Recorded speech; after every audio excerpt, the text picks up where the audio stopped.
En fait, ce qui vient de m'arriver, c'est que le virus est revenu. Cela ne faisait que 3 semaines. Je ne sais pas, à long terme, peut-être que si j'ai un problème l'année prochaine, il reviendra.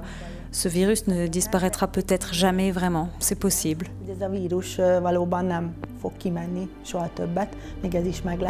Le coronavirus, apparu en Chine en décembre, a déjà infecté 4 300 000 personnes dans le monde et tué plus de 291 000 personnes. De plus en plus de chercheurs sont d'avis que ce virus restera à jamais avec l'humanité. Je ne sais pas si c'est à cause de mon bras. Si je ne m'étais pas cassé le bras, est-ce qu'il serait revenu? Je ne sais pas, j'en ai aucune idée. Je pense que le risque qu'il revienne est plus grand quand le système immunitaire n'est pas assez fort. C'est comme un virus de l'herpès, il peut se reproduire. À mon avis, Nikki l'a même eu 3 fois.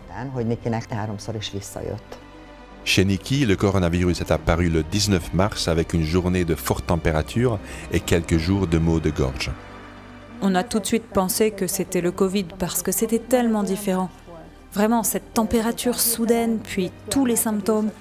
Mais c'est à cette époque, par exemple, que mon sens du goût et de l'odorat avait complètement disparu. À ce moment-là, on lisait là-dessus, mais il s'est avéré plus tard que c'était vrai. Au fur et à mesure que les symptômes sont apparus, ma mère m'a apporté du peptide C. Et j'ai commencé à l'utiliser samedi. En fait, je n'ai pas pris grand-chose d'autre, juste de la vitamine D et de la vitamine C et ce peptide C.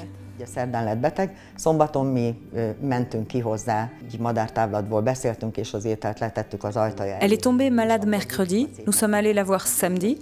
On se parlait à distance, on lui mettait de la nourriture devant sa porte, puis on lui a donné le peptide C. Elle en a pris tout de suite et j'ai vu qu'à partir du milieu de la semaine suivante, ses symptômes n'étaient plus si intenses et que ça s'améliorait déjà. Elle n'avait pas toussé depuis 2 jours, puis elle a toussé encore un peu, puis pas pendant 3 jours. Ainsi, les récidives des symptômes étaient rares, puis les symptômes ont disparu progressivement pendant 1 semaine et demie. Donc je peux tout à fait lier cela au peptide C.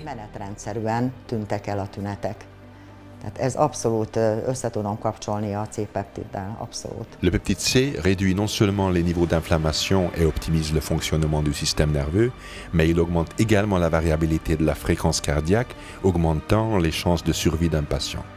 Le 7e jour, je me suis mise à tousser. Ça variait. Un jour je toussais, le lendemain je ne toussais plus. Puis ça s'est arrêté et c'est revenu le 10e jour. Donc c'est la toux qui a duré le plus longtemps et la fatigue pendant les 3 premiers jours. J'étais très fatiguée, je dormais presque du matin au soir. J'ai également appelé le médecin et la ligne d'assistance médicale pour leur demander conseil. Au début, ils ont dit que ce n'était probablement pas le corona. Mon médecin a aussi dit que c'était probablement pas ça. Mais je devais rester à la maison pendant 2 semaines en quarantaine. J'ai tout de suite su que c'était ça, tous les symptômes le montraient. Et comme je l'ai dit, c'était différent. Je leur ai dit que c'était complètement différent, que ce n'était pas la grippe, que je n'avais pas attrapé un rhume, et pourtant, j'avais une voix nasillarde et mal à la gorge. Comme Nikki s'était promenée avec ses parents avec l'apparition des premiers symptômes, sa mère a réalisé qu'elle pourrait également développer la maladie. Il m'est quand même venu à l'esprit que j'étais dans le groupe d'âge vulnérable, à 65 ans. En plus, je fume. Et comme nous nous étions promenés ensemble la veille, je pouvais être infectée. Du coup, j'ai surveillé les symptômes très attentivement, mais ils ne sont pas apparus.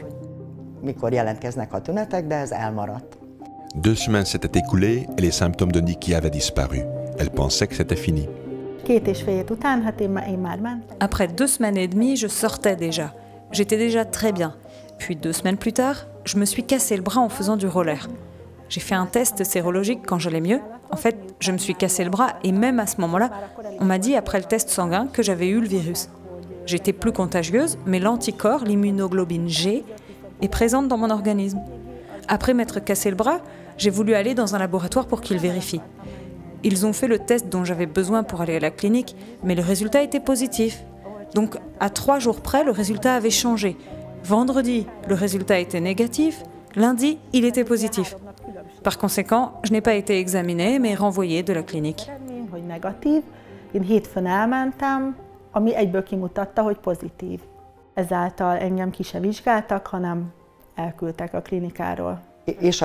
J'ai toujours dit que le test rapide était un test faussement positif. Ils l'ont regardé à 3. Il y avait bien de l'immunoglobine G, ça se voyait bien, la ligne était visible.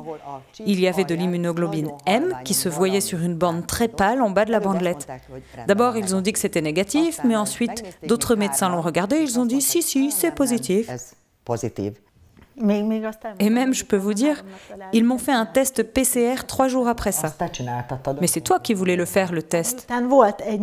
Oui, parce qu'après un test négatif et un test positif, je me demandais si j'étais vraiment malade maintenant ou pas.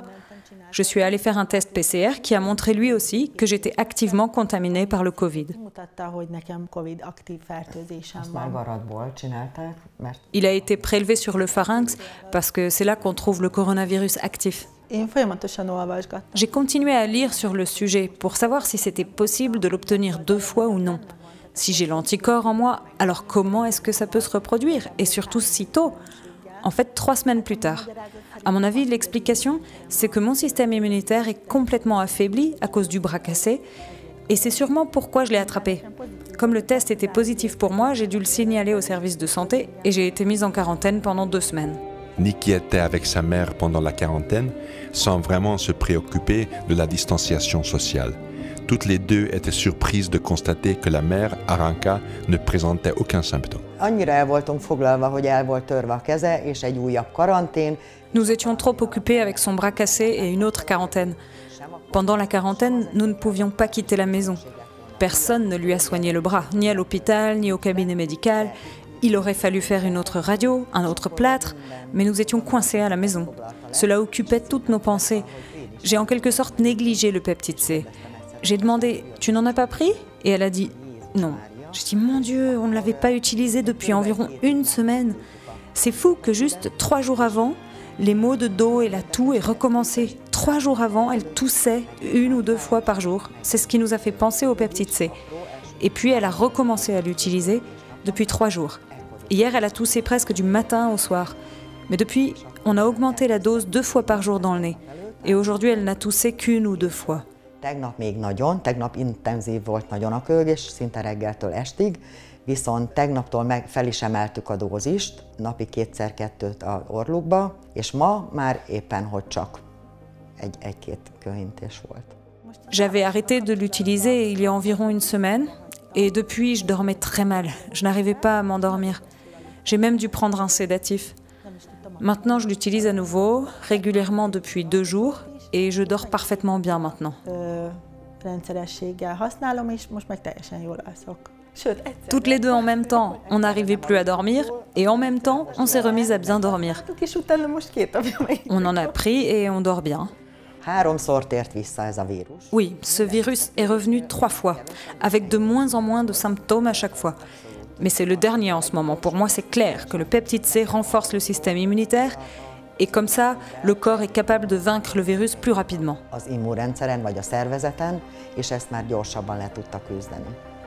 Du coup, c'est très important que le système immunitaire soit fort, parce que les symptômes peuvent réapparaître n'importe quand, comme nous l'avons vu, et j'en suis le meilleur exemple.